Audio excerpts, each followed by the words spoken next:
जिस प्रकार से हमारे प्रभु के ऊपर जरासंध 17 बार युद्ध किया, पराजित हुआ। 18वीं बार ब्राह्मणों की सेना जब लेके गए,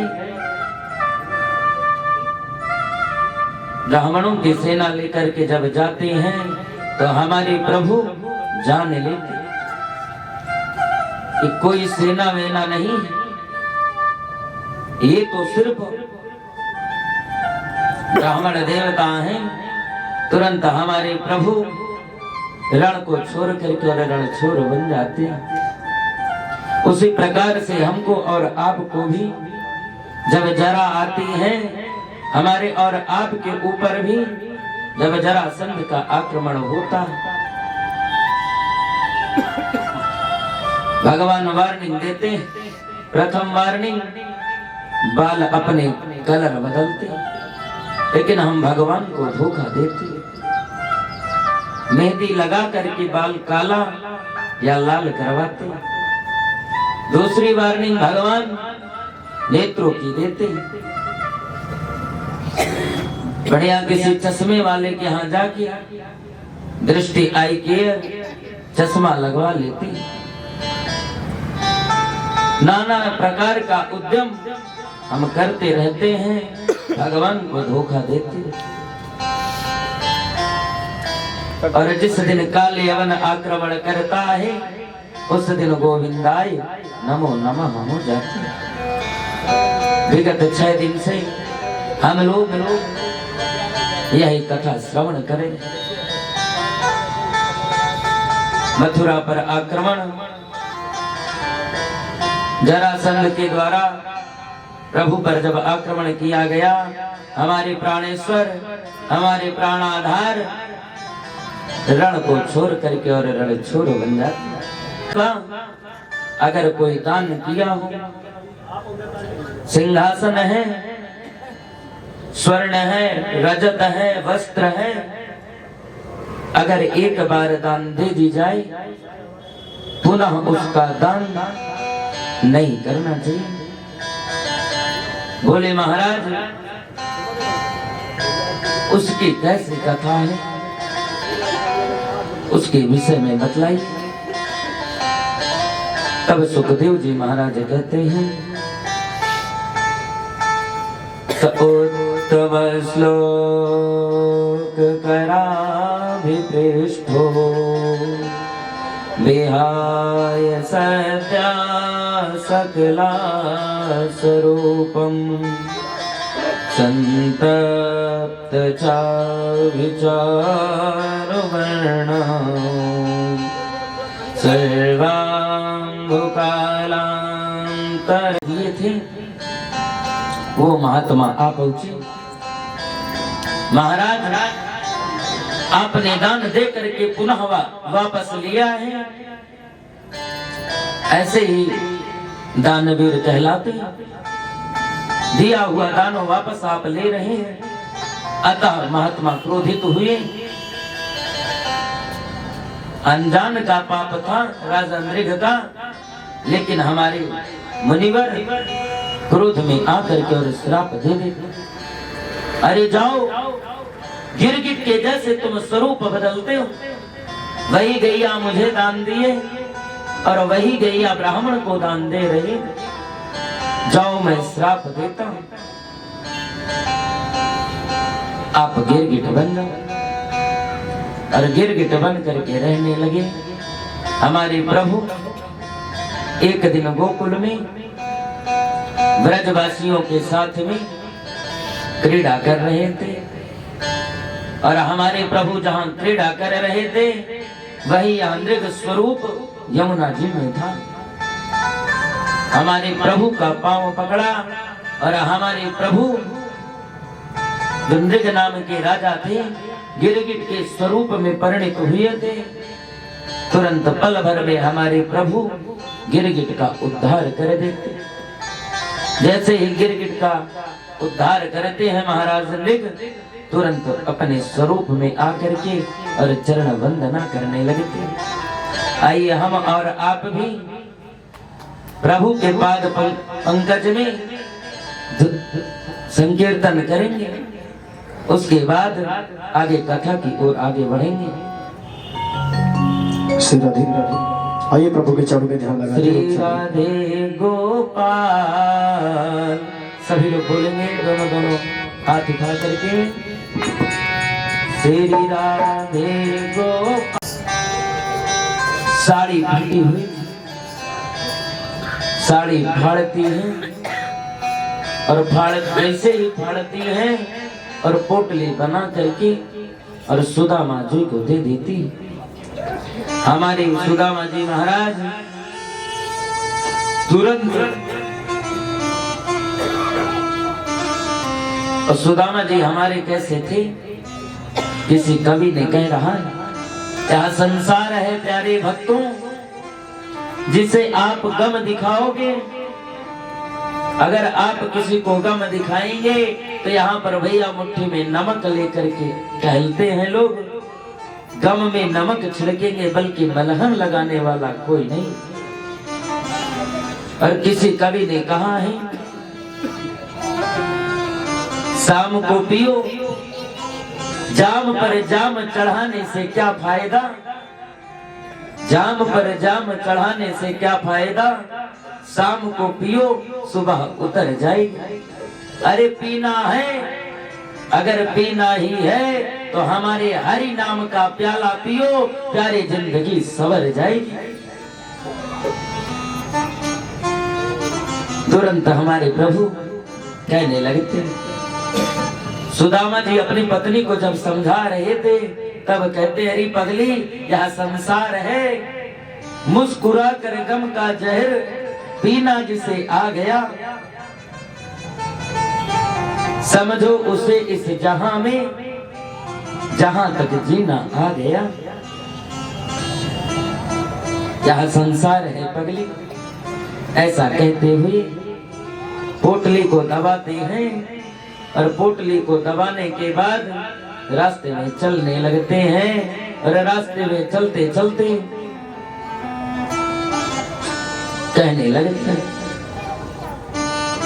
निवेदन करने लगते हैं, ऐ कन्हैया सांवरे सरकार, आपकी नगरी कितनी दूर है, कितनी दूर यह नगरी है, मैं कैसे पहुंचूंगा। पुनः सुखदेव जी महाराज कहते हैं, हमारे प्रभु जहां पर विद्या अध्ययन किए थे, सर्वप्रथम गुरु पुत्र को वापस ले आए, गुरु पुत्र को मैया को पुत्र दिए। उसके बाद में देव की मैया आ जाती, वसुदेव और देव की मैया बिलख बिलख करके विलाप करने लगती। माँ का दिल होता है प्यारे भक्तों। और हमारे हर शास्त्रों में कहा गया है, कुपुत्रो जायेत क्वचिदपि कुमाता न भवति। पुत्र कुपुत्र हो सकता है, लेकिन सदैव किसी माँ की कुमाता हो, मैया कभी भी कुमाता नहीं हो सकती। हमारी देव की मैया विलाप करने लगी, रुदन करने लगी और अपने पुत्रों के वियोग में तड़फड़ाने लगी। लाला एक बात पूछ, मैया पूछ, लाला तेरे को लोग भगवान कहते, सो अगर तू भगवान है, और मैंने सुना है कि सांदीपनी आश्रम में तू अपने गुरु मैया को पांचजन्य शंख के द्वारा पहले आपने समुद्र में ढूंढा, समुद्र में जब गुरुपुत्र नहीं मिला, समुद्र ने बताया महाराज शंखाचूर्ण नाम का एक दैत्य है, शायद उसने निगल लिया हो, आप वहां जाके देखें। हमारे प्रभु शंखाचूर्ण राक्षस का भी उद्धार किए। पुत्र तो नहीं मिला, पांचजन्य शंख वहीं पर प्राप्त हुई। पांचजन्य शंख लेकर के हमारे प्रभु यमपुरी पहुंच जाते। भैया द्वारिन पे खड़े होकर के आजकल तो बेल लग गई। घरों में जब कोई मेहमान आता है तो चिल्लाने की जरूरत नहीं। पहले बुजुर्ग चिल्लाते थे, ऐ बहुरिया एक लोटा पानी दे दे। अब चिल्लाने की आवश्यकता नहीं, बेल दबाओ गेट खुल जाएगा। लेकिन और पहले के समय में विप्र का जब आगमन हो, संतों का जब आगमन हो तो शंख ध्वनि होती थी। अंकित भैया शंख ध्वनि जब हो तू तू तू तू तू तू तू तू तू करके संग की आवाज हुआ करती।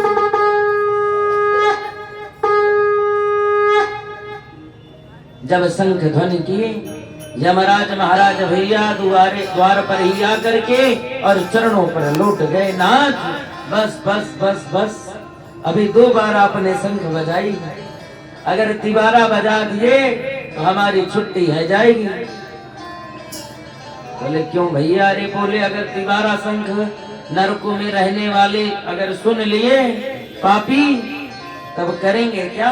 रोजगार बंद हो जाएगा। सो अब शंख न बजाएं। प्रभु ने बताया, महाराज मैं गुरु पुत्र को लेने आया हूं। तुरंत यमराज महाराज गुरु के पुत्र को दिए। लाला तूने गुरु मैया को पुत्र वापस ला करके दिया।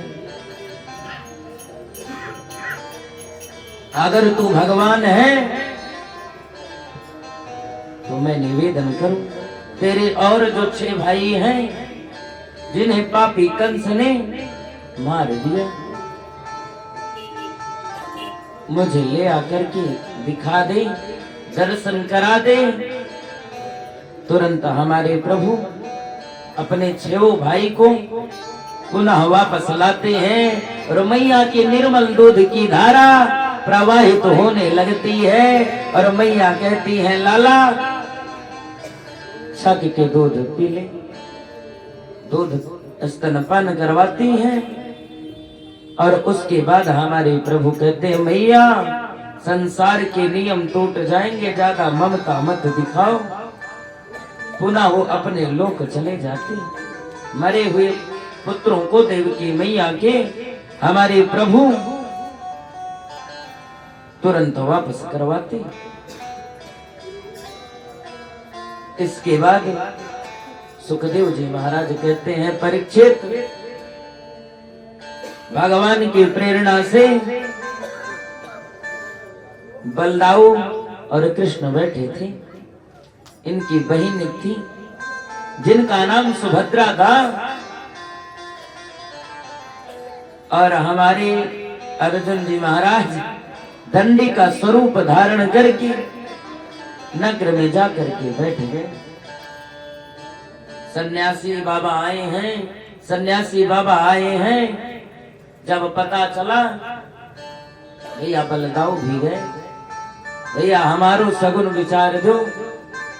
और चाहे मैया हूं, हमारे महाराज जी तो मैया को ही बताते हैं कि मैया लाला के सगुन विचारने में या विचार करवाने में तेज होती है।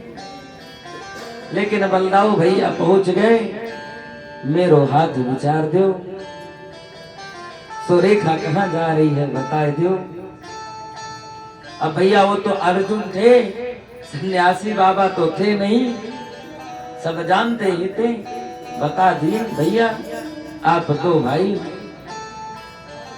आपका नाम बलदाऊ है, छोटे भैया का नाम कृष्ण है, आपकी एक बहन है, अभी तक ब्याह ना भयो और ब्याह की चिंता आपको सताए रही।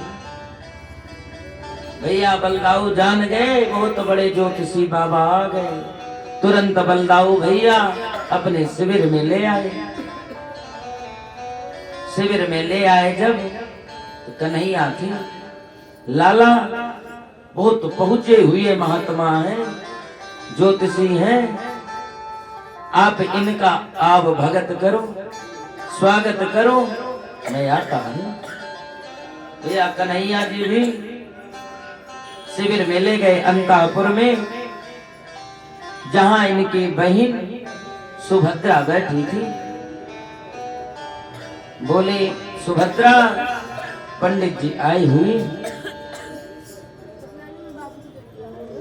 आप इनका आगत स्वागत करो, आप भगत करो, मैं आता हूं। सन्यासी बाबा को देखी भैया तो सुभद्रा ने कहा, क्या कहा कि सन्यासी तो दिख नहीं रहे, चलो परीक्षा कर लेती। मैया परीक्षा बहुत करती। तुरंत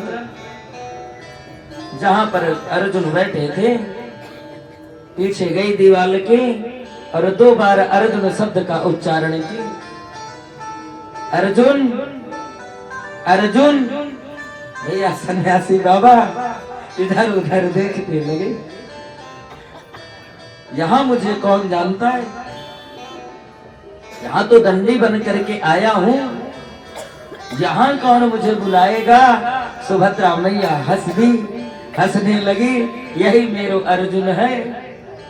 परीक्षण हुआ भैया, भगवान कृष्ण की सहायता से दंडी बाबा सुभद्रा का हरण कर लिए। जब हरण हुआ सैनिक आक्रमण किए, अरे ले गयो भाग गयो। जब सैनिक आक्रमण किए, अर्जुन युद्ध करने लगे, गांडीवधारी थी।